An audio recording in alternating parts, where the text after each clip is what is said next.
बोले नाचे न जाइब हम सोने जी के टोहले वहाँ के लइका बोले बड़ा बोले सभे जाति पर राज करे लगबू सभे जाति पर राज करे लगबू हमनी के प्यार वाला फील दो ढेर होशियार बनता रे हरे अपन जवानी जादू जी के तू लिख दो फिर के होगा हरे अपन जवानी जादू जी के तू लिख दो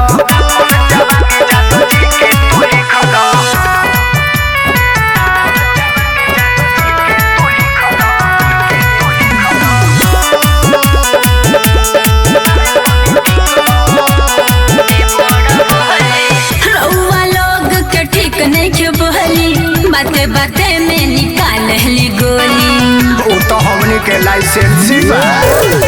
हमारे गांव में लेके देखो ये गोरी चर्चा में आ जाइबू तू चारू ओरी तोहरा जैसन कितना आहिल गए ठीक है बा बाबू साहेब से कुछ न भय बापू तो हइले ह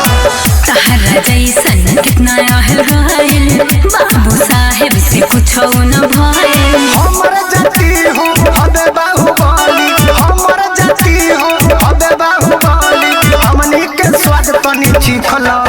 रहे दा ढेर हो गई हरे अपन जवानी जादू जी के तू लिख दो हरे अपन जवानी जादू जी के तू लिख दो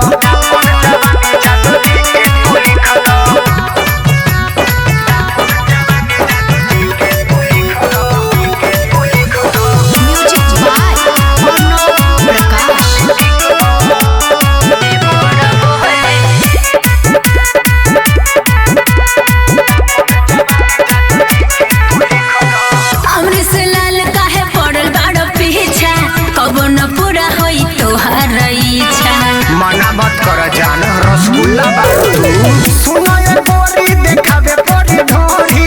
ना तो यहाँ चली बल जोरी किसन कन्हैया न देखबा रंग दहरी सब दिन के रंगदार बाबू तहरा जैसन कितना बतैया रे कुछ ना होया रे किसन कन्हैया न देखबा रंग दहरी तहरा जैसन कितना बतैया रे होई रंगदार हो बरोबर रंगदारी होई रंगदार हो बरोबर रंगदारी ना तो हमनी के मारे तनी किक दो कथी समझतारा हरे अपन जवानी जादू जी के तू लिख दो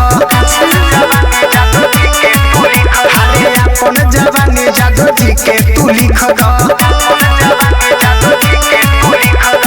चला registry office Mahakal recording studio Ludhiana.